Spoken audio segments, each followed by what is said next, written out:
Assalamualaikum warahmatullahi wabarakatuh. Berjumpa lagi dengan saya Hasan Albana di Albanas Channel. Pada video kali ini kita akan membahas soal-soal tes wawasan kebangsaan bagian keempat untuk tembus nilai 400 untuk seleksi CPNS tahun 2021.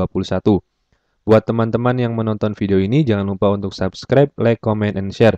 Dan juga jangan lupa untuk menyalakan loncengnya, biar tidak ketinggalan video terbaru dari kami. Oke, langsung saja kita ke soal yang pertama. Terjadinya demonstrasi besar-besaran yang disertai dengan aksi persekusi, pengrusakan, dan penjarahan di kantor pemerintahan adalah wujud penerapan penyampaian suara publik di muka umum yang bertentangan dengan Pancasila, khususnya sila ke A1, B2, C3, D4, E5. Oke, silakan teman-teman jawab terlebih dahulu. Jawaban yang tepat adalah D, bertentangan dengan sila keempat. Oke, kita lihat. Melanggar sila keempat, poin musyawarah untuk mencapai mufakat diliputi oleh semangat kekeluargaan. Nah, di soalnya demonstrasi menyampaikan pendapat itu ini disertai dengan persekusi, pengerusakan, dan penjarahan. Jadi, tidak akan mencapai mufakat diliputi oleh semangat kekeluargaan. Berarti ini bertentangan dengan sila keempat. Oke, sila keempat itu berkaitan dengan demokrasi yang menyampaikan pendapat, kemudian musyawarah. Nah, itu berkaitan dengan sila keempat. Oke, kita ke soal selanjutnya. Setiap tahunnya selalu terjadi kebakaran hutan dan lahan yang menyebabkan kabut asap terjadi di berbagai wilayah di Indonesia. Presiden Joko Widodo telah memerintahkan menteri terkait untuk mengambil langkah penanggulangan dan pencegahan agar hal tersebut tidak terjadi lagi di masa yang akan datang. Peristiwa ini amat mengganggu kegiatan sehari-hari masyarakat dan menyebabkan sekolah diliburkan di beberapa tempat, penundaan penerbangan, dan banyak lainnya. Setelah ditelusuri, ternyata banyak kebakaran yang terjadi tidak disebabkan oleh peristiwa alam, melainkan ulah tangan manusia, khususnya perusahaan-perusahaan sawit yang ingin mengambil langkah cepat untuk melancarkan bisnis mereka. Hal ini adalah bentuk sikap yang sangat bertentangan dengan Pancasila, khususnya sila ke. Oke, silakan teman-teman jawab terlebih dahulu. Jawaban yang tepat adalah E. Sila ke-5.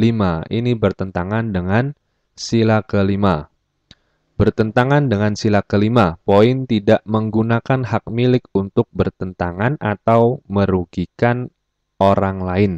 Nah, jelas kebakaran hutan itu, meskipun milik sendiri hutannya itu, pasti merugikan orang lain. Di sini banyak penerbangan yang ditunda, kemudian banyak sekolah yang diliburkan. Nah, di sini banyak penundaan penerbangan dan banyak lainnya. Nah, ini banyak kerugian-kerugian yang diakibatkan oleh menyalahgunakan meskipun milik sendiri tapi bertentangan atau merugikan orang lain. Nah, itu melanggar sila ke-5. Oke, kita ke soal selanjutnya. Tadi dua soal tentang pengamalan Pancasila, ini tentang pengamalan bela negara. Oke, Indonesia merupakan negara yang mengakui banyak agama di dalamnya. Setidaknya ada 6 agama, yaitu Islam, Kristen, Katolik, Buddha, Hindu, dan Konghucu. Setiap pemeluk agama yang menjalankan agamanya dengan baik dan benar, serta tidak mengganggu pemeluk agama lain merupakan indikator pengamalan bela negara, A. Cinta tanah air, B. Kesadaran berbangsa dan bernegara, C. Setia kepada Pancasila, D. Rela berkorban untuk bangsa dan negara, E. Memiliki kemampuan awal bela negara. Oke, silakan teman-teman jawab terlebih dahulu. Jawaban yang tepat adalah C. Setia kepada Pancasila. Kita lihat, jawabannya setia kepada Pancasila merupakan salah satu nilai dasar bela negara yang tercermin dalam sikap dan perilaku menjalankan kewajiban agama dan kepercayaan secara baik dan benar. Jadi, pemeluk agama yang menjalankan agamanya dengan baik dan benar, kemudian tidak mengganggu pemeluk agama lain itu adalah pengamalan bela negara setia kepada Pancasila.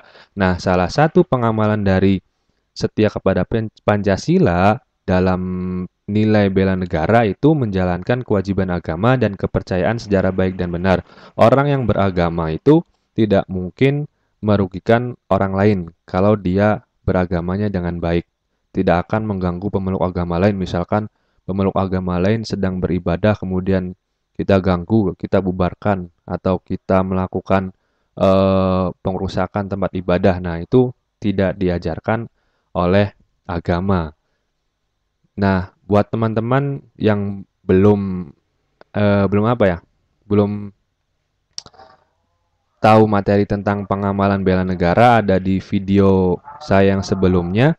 Jadi, bela negara juga ada indikatornya. Salah satunya ini ada cinta tanah air, ada kesadaran berbangsa dan bernegara, ada setia kepada Pancasila. Nah, kemudian ada rela berkorban untuk bangsa dan negara, memiliki kemampuan awal bela negara, dan ada beberapa lagi. Nah, dari tiap poin ini nanti ada pengamalannya seperti apa. Nah, buat teman-teman yang belum download, ada di video saya sebelum-sebelumnya, silahkan di-download terlebih dahulu.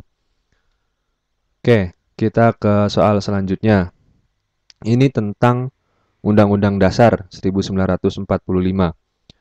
Pelatihan kewirausahaan membuka lapangan kerja baru dan memberikan bantuan modal kepada koperasi dan usaha kecil menengah adalah salah satu upaya pemerintah dalam rangka mewujudkan tujuan negara. Sesuai dengan amanat pembukaan Undang-Undang Dasar 1945, alinea keempat, yaitu A. Melindungi segenap bangsa dan seluruh tumpah darah Indonesia. B. Mencerdaskan kehidupan bangsa. C. Ikut serta dalam melaksanakan ketertiban dunia. D. Mencapai masyarakat adil dan makmur. E. Memajukan kesejahteraan umum. Oke, silakan teman-teman jawab terlebih dahulu. Jawaban yang tepat adalah E. Memajukan kesejahteraan umum. Oke, kita lihat pembahasannya. Kesejahteraan memiliki makna suatu keadaan di mana kita bisa merasakan sejahtera, aman, dan tentram, sehingga kesejahteraan umum berarti suatu keadaan sejahtera yang dimiliki secara umum. Salah satu contoh lain memajukan kesejahteraan umum adalah perekonomian yang pro-rakyat. Jadi, dengan pelatihan kewirausahaan, membuka lapangan kerja baru, dan memberikan bantuan modal kepada koperasi dan usaha kecil menengah adalah mewujudkan kesejahteraan umum dalam rangka mewujudkan kesejahteraan umum. Itu sesuai dengan amanat Undang-Undang Dasar 1945 alinea ke-4. Ini tentang Undang-Undang Dasar 1945, tadi tentang bela negara, kemudian tentang pengamalan Pancasila. Nah, ini tentang karakter atau integritas. Oke, langsung kita baca. Berprestasi dalam ilmu pengetahuan dan kebudayaan serta terlibat dalam pengembangan karakter positif bangsa merupakan peran generasi muda dalam mengembangkan karakter nasionalisme, ditinjau dari perannya sebagai A. Pencipta karakter, B. Pembangun karakter, C. Pemberdaya karakter, D. Perekayasa karakter, E. Pengembang karakter. Oh, ini juga bisa tentang nasionalisme berarti. Oke, silakan teman-teman jawab terlebih dahulu. Jawaban yang tepat adalah D. Perekayasa karakter. Oke, kita lihat pembahasannya.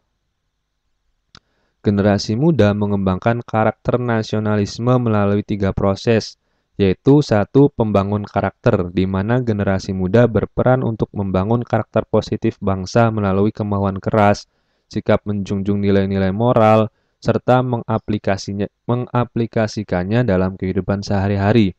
2. Pemberdaya karakter, di mana generasi muda menjadi role model dari pengembangan karakter bangsa yang positif.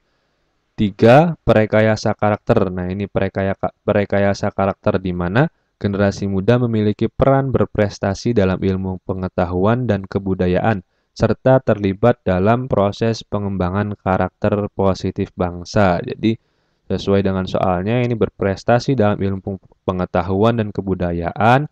Kemudian di sini ada perekayasa karakter itu berprestasi dalam ilmu pengetahuan dan kebudayaan. Oke, jadi ada tiga nih. Generasi muda itu mengembangkan karakter nasionalisme itu melalui tiga proses. Satu, pembangun, kemudian pemberdaya, yang ketiga, perekayasa. Oke, kita ke soal selanjutnya. Perlunya transparansi kinerja agar terhindar dari konflik kepentingan. Dan cara terbaik untuk menghindari dari tindakan penyuapan merupakan kegiatan untuk membentuk A. Sistem anti korupsi, B. Budaya organisasi, C. Pengelolaan sumber daya manusia, D. Pengelolaan anggaran, E. Karakter pegawai instansi. Oke, silakan teman-teman jawab terlebih dahulu. Jawaban yang tepat adalah B. Budaya organisasi. Oke, kita lihat pembahasannya.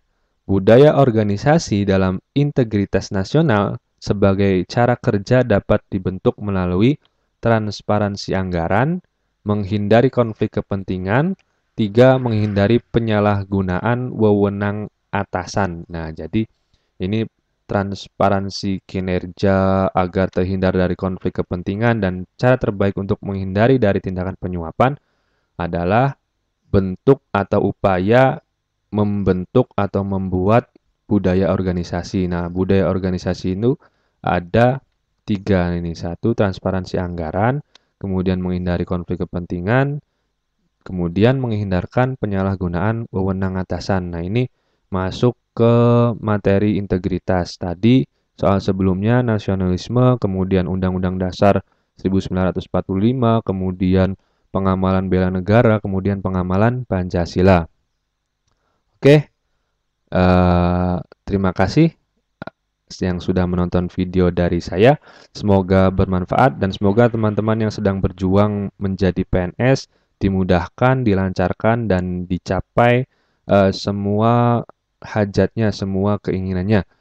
Jangan lupa tetap berjuang dan berdoa. Semoga teman-teman semua menjadi PNS tahun 2021.